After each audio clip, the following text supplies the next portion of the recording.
মামুন কিন্তু ওখানে যে ৫ ওয়াক্ত নামাজ পড়েছে, হ্যাঁ, আসরের নামাজটা পড়ার জন্য লাইফটা থেকে সে ব্রেক নিয়ে সে নামাজটা পড়ে এসে তারপর লাইফ, মানে আমার যে খুশি এর চেয়ে খুশি আমার লাইফে আমি কোনোদিন হই নাই। জেলখানা একটা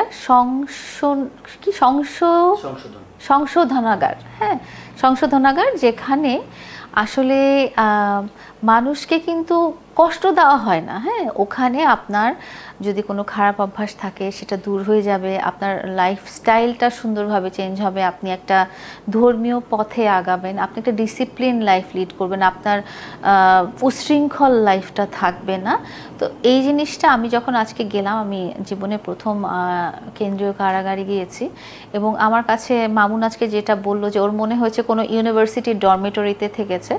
আসলেই আমার কাছে জায়গাটা, ওখানকার লোকজন এত আন্তরিক, পরিবেশটা এত সুন্দর এবং সবচেয়ে ভালো ব্যাপার হলো যে মামুন কিন্তু ওখানে যে ৫ ওয়াক্ত নামাজ পড়েছে, হ্যাঁ, যেটা আমার মানে সারা জীবনের ড্রিম ছিল।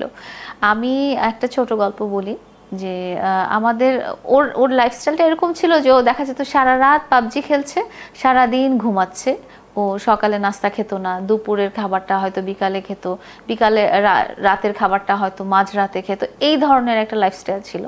তারপর আমি সবসময় চাইতাম যে তুমি অ্যাটলিস্ট জুম্মার নামাজটা পড়ো।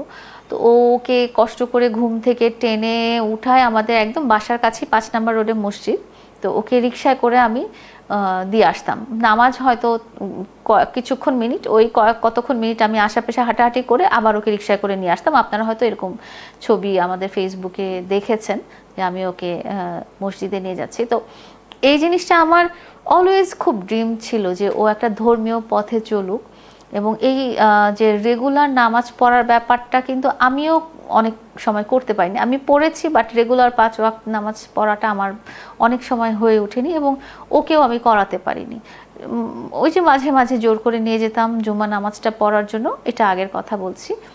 তো এখন যখন আমি দেখলাম যে সে ৫ ওয়াক্ত নামাজ পড়ে, মানে ফজরের নামাজ পড়ে, জোহরের নামাজ পড়ে এবং রাতেরটাও সবগুলোই পড়ে, তো তার মানে সে কতটাই তার মন থেকে জিনিসটা এসেছে। এবং আজকে আপনি খুব অবাক হবেন, আমি কিছুক্ষণ আগে ওর একটা লাইভ দেখলাম, সে আসরের নামাজটা পড়ার জন্য লাইফটা থেকে সে ব্রেক নিয়ে সে নামাজটা পড়ে এসে তারপর লাইভ, মানে আমার যে খুশি এর চেয়ে খুশি আমার লাইফে আমি কোনোদিন হই নাই। তারপর যেমন ধরেন ওর খাওয়া দাওয়ার ব্যাপারটা, যেমন ওখানে তো ওকে 3 বেলা ওই টাইম মতোই খেতে হতো, ইচ্ছা করলেই দুপুরে খাবারটা সন্ধ্যায় খেতে পারতো না।